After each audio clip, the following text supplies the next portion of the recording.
Bonjour Madame la Préfète. Bonjour Monsieur Samary. Merci beaucoup de nous accorder une interview à Objectif Gard ce vendredi qui est le jour de votre départ de la préfecture du Gard puisque vous allez partir en vacances dans quelques jours et puis ensuite vous allez être remplacé à partir du 21 août par un nouveau préfet.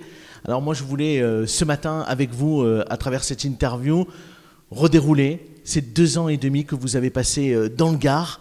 Puisque vous êtes arrivé le 8 mars 2021, c'était déjà un signe, puisque c'était la journée internationale des droits de la femme.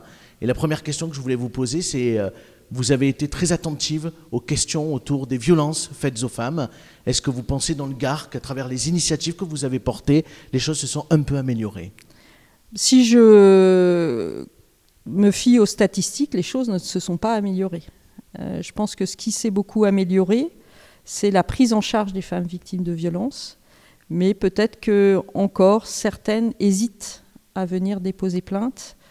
Et il y a un gros travail aussi des associations pour les accompagner, y compris dans cette phase qui est importante.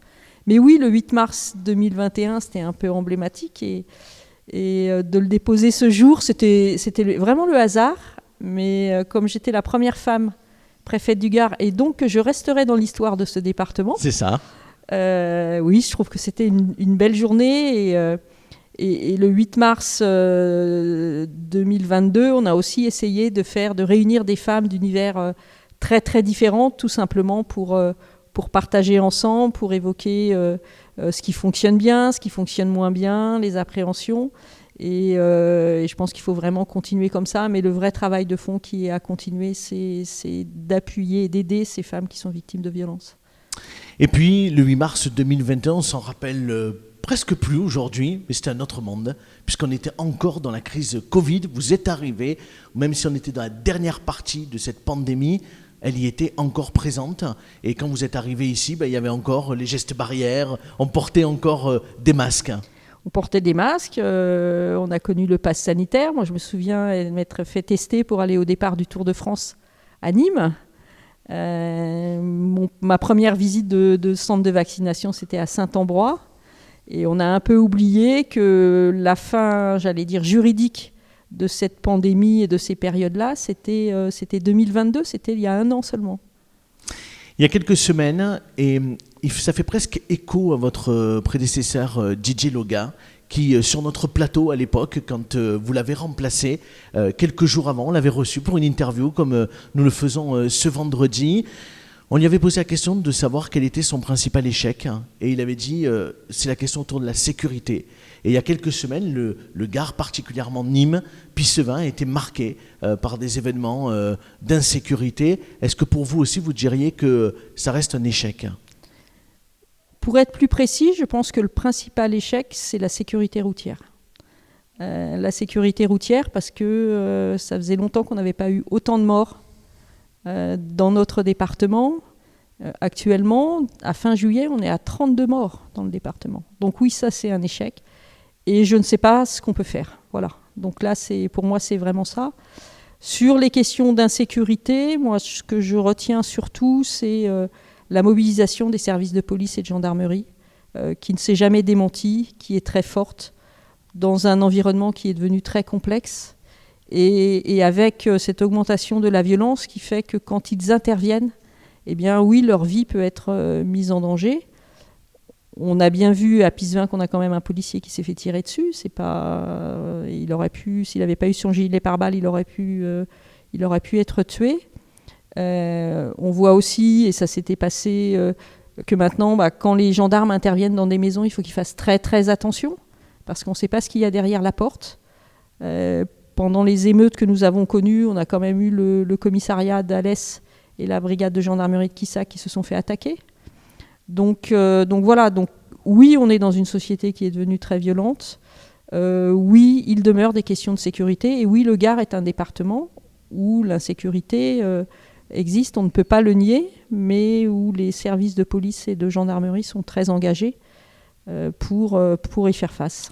Est-ce que la fermeture de la médiathèque Marc Bernard, décidée par le maire de Nîmes, Jean-Paul Fournier, a été une forme de choc, y compris pour vous, de devoir fermer un lieu culturel comme celui-là ? Choc, j'emploierais pas forcément ce terme. Dire que c'est une interrogation, oui, certainement. Après, Vous étiez d'accord avec cette décision ? J'ai pas à être d'accord ou pas d'accord, puisque c'est une décision du maire. C'est pas une décision. Moi, je n'ai pas le pouvoir d'ouvrir ou de fermer des médiathèques.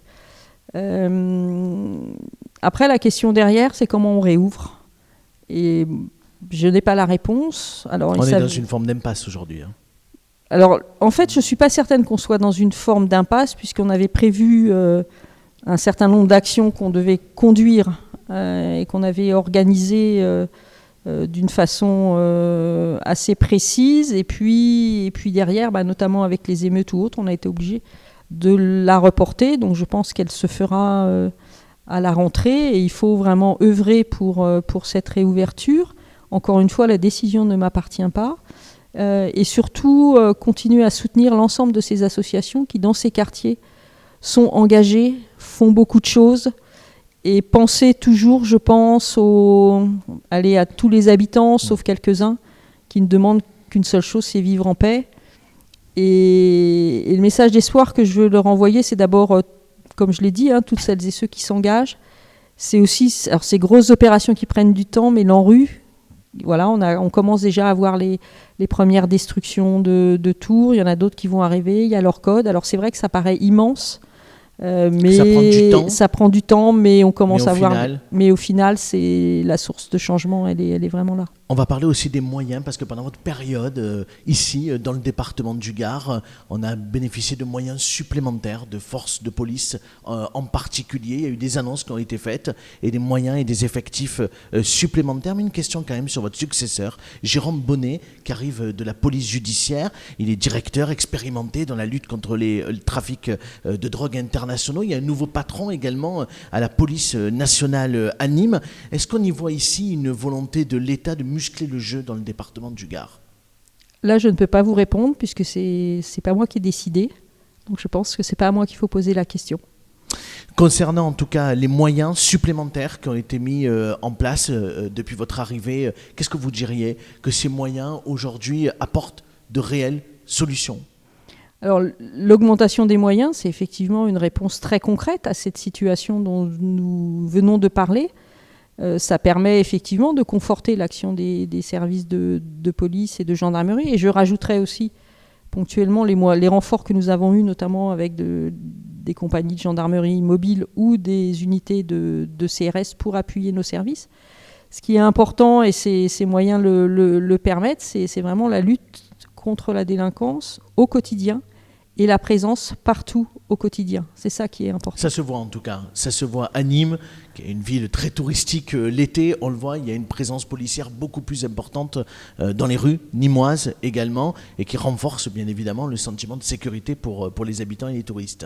Oui, c'est important, et je voudrais vraiment, là où elles existent, souligner le rôle aussi de visibilité assuré par les polices municipales, qui ont aussi un rôle important à jouer, et la bonne coordination entre police nationale, gendarmerie nationale et police municipale permet ensemble de faire face à ces situations. Et il faut que cette coopération elle s'améliore, puisque 2024, vous le savez, sera l'année des Jeux Olympiques, et donc l'ensemble des forces supplémentaires seront mobilisées pour ces Jeux. Un mot également sur la grogne, même si elle a tendance à s'éteindre, mais elle était encore présente, jusqu'à 170 policiers en arrêt maladie, rien qu'à Nîmes. Comment vous réagissez ? Moi, j'ai pas de réaction, enfin, je ne veux pas réagir par rapport à ça. Le ministre, le président de la République se sont exprimés. Moi, je veux dire deux choses. La première, c'est la nécessité de respecter les policiers et les gendarmes. Ça, c'est pour moi quelque chose qui est important. Ils ont, comme je vous disais, ils sont mobilisés, ils ont été mobilisés, ils risquent leur vie. Enfin, je veux dire, les refus d'obtempérer n'ont jamais été aussi importants. Et puis après, on est dans un état de droit, et je respecte tout autant la justice. Et la base de notre démocratie, c'est la séparation des pouvoirs. Donc après, moi, j'ai pas d'analyse, et j'ai pas envie de dire ce qui est bien, ce qui est pas bien, parce que c'est pas mon rôle. Donc c'est effectivement le soutien aux uns et aux autres, et il faut qu'on retrouve le chemin de la sérénité. On parle des grands projets du territoire, mais juste avant, je voulais vous poser une question sur ce qu'on a vécu l'année dernière avec ces multiples incendies. On pense à Bordezac, mais pas uniquement, puisqu'il y en a eu également du côté de Générac. Ce changement climatique, on le voit concrètement, ce changement, tous les jours, dans le département du Gard. Qu'est-ce que vous pouvez nous dire par rapport à ça et par rapport à votre vision ?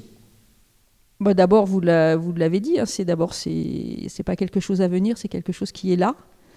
Et donc, il faut qu'on rentre à la fois dans une meilleure appréhension des phénomènes qui vont se passer. Donc, certes, incendie de feux de forêt.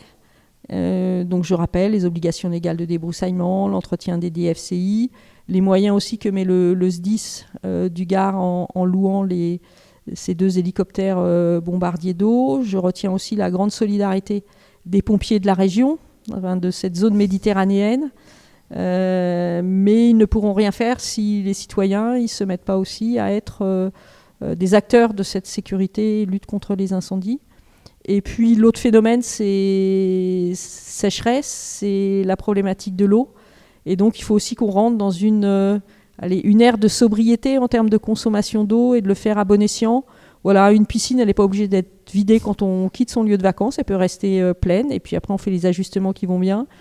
Et puis il faut qu'on regarde tous comment est-ce qu'on économise mieux l'eau, parce que ça devient un bien très précieux. Mais est-ce que vous, à titre personnel, vous avez pris des décisions très vite, très tôt dans le printemps, sur des arrêtés notamment et des restrictions. Est-ce que vous êtes inquiète pour le département du Gard ? Moi, sur ces changements climatiques? J'ai pas d'inquiétude. Je pense qu'on peut être tous inquiets pour quel que soit l'endroit de la planète où on habite. Après, il faut se saisir de la question. Il faut adapter nos modes de vie. Et puis après, il faut s'adapter le plus rapidement possible.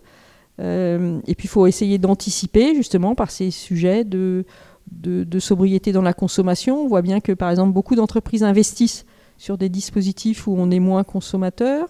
On voit aussi tous les investissements qui vont être faits et l'accélération qui est faite sur l'énergie renouvelable. Donc, comment est-ce qu'on gère aussi de l'autoconsommation d'énergie, etc. Bref, il y a tout un tas d'idées qui se mettront en place et je ne doute pas de l'intelligence collective que nous aurons pour faire face à ces événements. Vous qui avez rencontré de nombreux maires, parce que pendant ces 2 ans et demi, on peut dire que peut-être l'une des pattes de la préfète du Gard pendant ces 2 ans et demi, c'est d'être allée à la rencontre des élus du territoire, des élus locaux, des maires. Est-ce que vous avez le sentiment que ces maires, ils ont pris conscience de ce changement climatique et qu'ils sont moteurs dans des initiatives pour apporter des solutions ? Les maires, ils sont vraiment au cœur de toute la vie des habitants. Ils sont le lien entre la vie, j'allais dire, institutionnelle et la vie très concrète pour faire en sorte que l'une s'adapte bien à l'autre. Et oui, je pense qu'ils sont très soucieux. Moi, j'ai notamment dans certaines communes où on était venu à reparler qu'il existait des réservoirs, par exemple, qui étaient utilisés il n'y a pas si longtemps que ça, et que peut-être qu'on pourrait les remettre en fonctionnement. Moi, j'ai porté l'idée qu'il fallait qu'on soit aussi, qu'on ait des réseaux d'eau qui soient plus performants. Je veux dire, on est un des plus mauvais départements de France, je le redis. Voilà, une efficience de réseau qui est à moins de 50%, ça pose problème quand même. Enfin bref, je pense qu'ils sont effectivement moteurs. Je pense qu'ils ne peuvent pas le faire tout seuls, notamment pour les plus petites communes. Donc elles sont souvent aidées ou par des syndicats ou par des intercommunalités. Et puis, il faut qu'on vienne en appui de ces projets parce que c'est une réponse à moyen terme à nos sujets de réchauffement climatique. Les futurs grands projets du territoire, on fait rapidement un point d'étape. La nouvelle prison, on n'a plus trop de nouvelles, on en est où ? Eh bien, on travaille, ça avance, parce que avant de poser les premiers parpaings, il faut quand même conduire les procédures. C'est ça. Donc on devrait, je pense, à la rentrée, recevoir le dossier qui nous permettra de lancer la procédure de déclaration d'utilité publique. Il y avait une question sur notamment l'emplacement. Je crois que le président de Nîmes Métropole, Franck Proust, souhaitait que ce soit un certain endroit, que soit positionnée la prison pour permettre un développement économique autour. Est-ce que vous pensez que ça va pouvoir se faire ? Je pense qu'il y a eu de grandes discussions entre Nîmes Métropole et la Pige. Après, on ne prendra pas de retard dans le dossier de la prison. D'accord. Un autre projet dont on sait que vous suivez ou que vous avez suivi de manière très très attentive, c'est le futur quartier des Costières de Monsieur Assaf et de son nouveau stade. Chaque fois que vous êtes venu dans notre émission, on a eu l'occasion de vous en parler. Il y avait des questions autour des études environnementales, du PPRI, etc. On en est où aujourd'hui ? Eh bien, je ne sais pas ce que veut faire le président de Nîmes, du club de foot de Nîmes. Je ne sais pas. Donc, vous n'avez pas de nouvelles ? J'ai pas de nouvelles. Donc nous on travaille à partir du moment où on a des dossiers. Alors on a eu des échanges, toujours sur ces procédures. Donc on avancera de la même manière à partir du moment où le maître d'ouvrage continue à avancer. Pour l'instant, c'est un peu, on va dire, à l'arrêt ? Je sais pas. D'accord. Vous n'avez pas de nouvelles ? J'ai pas de nouvelles. D'accord. Une question sur la rénovation urbaine. On a touché le sujet tout à l'heure. C'est quand même un énorme projet pour le département du Gard et particulièrement pour Nîmes, cette rénovation urbaine. Vous avez aujourd'hui bon espoir que ces changements, ces bouleversements, j'ai presque envie de dire cette révolution dans ces quartiers populaires nîmois permettent d'enrayer la problématique du trafic de drogue. Le bâtiment ne fera pas tout, mais je l'avais dit, je crois, lors de la première interview. C'est vrai. À mon arrivée. C'est-à-dire que oui, il faut qu'il y ait cette rénovation urbaine, il faut essayer de tendre à offrir un cadre de vie aux habitants. Et puis derrière, il faut qu'existe effectivement toute cette cohésion, toutes ces politiques sociales. Et ça, c'est le grand champ de la politique de la ville, que conduit avec brio Chloé Demelenard, la secrétaire générale adjointe de la préfecture. Et on ne fera rien non plus sans les habitants. Donc je pense que c'est ça qui fera reculer cette emprise de la toxicomanie. Mais on se rend compte que malheureusement, y compris dans des secteurs plus petits, je pense à Bagnols-sur-Cèze par exemple, où une opération de police judiciaire avait conduit quand même à beaucoup d'interpellations, ce qui avait conduit aussi à ces tirs qu'il y avait eu à ce moment-là. Oui, mais il faut que ça soit un travail collectif, évidemment sans oublier l'action, comme je le disais, de la police et de la gendarmerie. Alors il y a un maire dans le Gard qui, sur notre plateau, il y a quelques semaines, c'est un peu plein des contrats de rénovation urbaine. C'est le maire Rassemblement National, Julien Sanchez de Beaucaire, qui lui dit que les contrats de ville ne serviraient à rien et que l'argent qui est dépensé dans les quartiers serait faramineux par rapport à celui que l'on donne à la ruralité. Qu'est-ce que vous en pensez ? Il n'est pas obligé de signer le contrat de ville de Beaucaire. Voilà. Il n'a pas signé pour l'instant ? Non, c'est en cours de préparation, mais après le choix lui reviendra. On parle de ces communes, effectivement, que vous avez visitées, puisque vous avez vu, comme je le disais tout à l'heure, plus d'une centaine, je pense, de communes que vous avez visitées en 2 ans et demi. J'ai pas compté, mais ça doit pas être loin. Quelle est la commune qui vous a le plus interpellé quand vous êtes arrivé, de par sa beauté, de par, j'en sais rien, ses aspérités aussi peut-être ? Ah non, je ferai pas de, je ferai pas de on classement. Prend pas de classement. Non, je pense que chaque commune, d'abord, j'ai été très bien accueillie par les maires et je les en remercie vraiment, vraiment vivement. Voilà, comment comparer une commune de 70 habitants à une commune de 40 000 Forcément. Donc, le choix est cornélien, mais vous avez peut-être, je sais pas, alors sans parler d'une commune en particulier, mais peut-être un territoire du Gard qui vous a davantage impressionné ou davantage plu, ou vous êtes dit peut-être tu viendras en vacances dans quelques années ? Alors je ne le dirais pas comme ça, je dirais qu'une des spécificités du Gard, c'est que les habitants, avant de se dire gardois, ils sont des Cévennes, ils sont Cévenols, ils sont Camarguais, ils sont Nîmois, ils sont du Gard rhodanien. Ça veut dire que la richesse de ce territoire, il est multiple et avec des caractéristiques très fortes. Et ce sont tous des territoires de passion. Et donc les gens qui y habitent, ce sont des passionnés. Voilà, avec les côtés qui sont très sympathiques, des côtés qui parfois sont un petit peu plus rugueux, je vais dire comme ça. Mais je trouve que c'est bien d'avoir affaire à des gens qui sont passionnés. Est-ce qu'il y a une visite qui a été plus marquante qu'une autre en 2 ans et demi ? Une visite terrain ?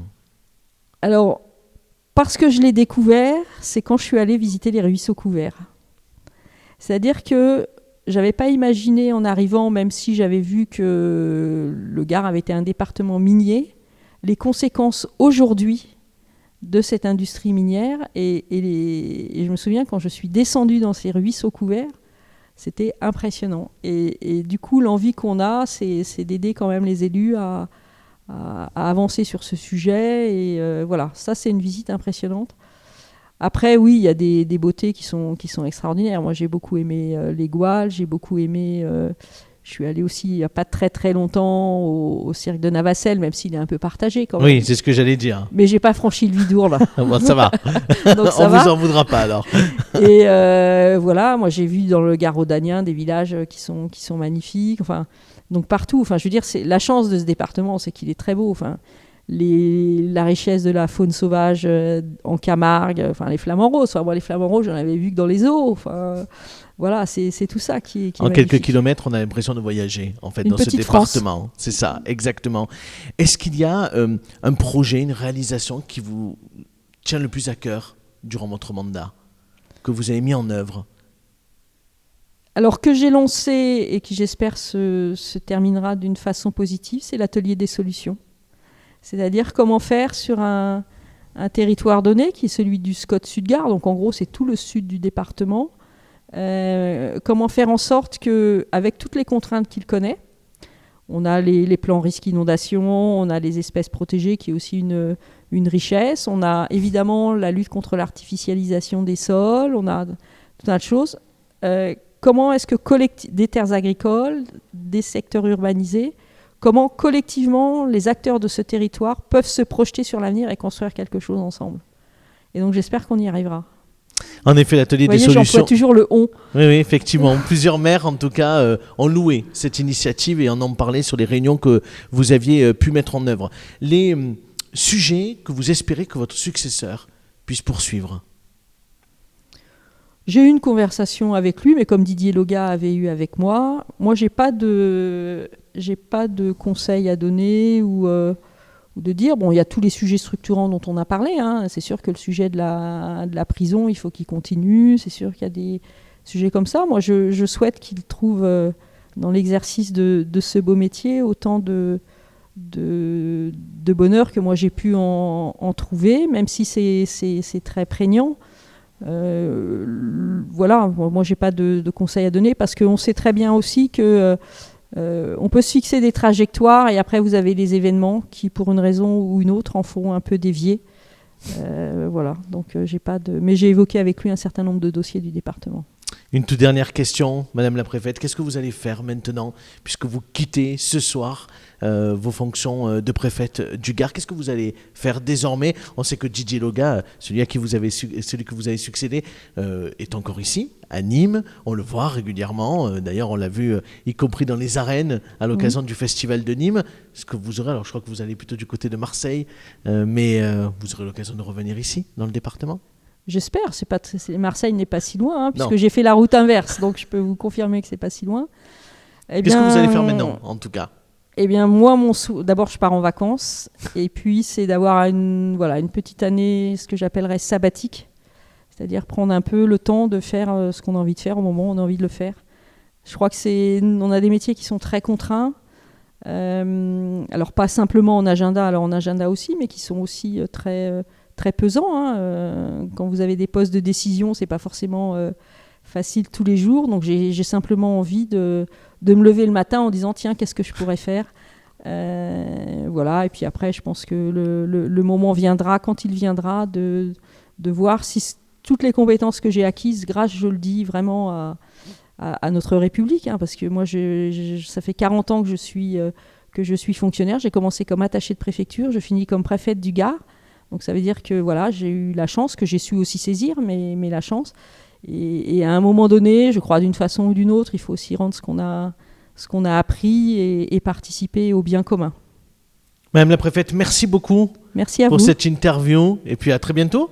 À bientôt. Merci, au revoir.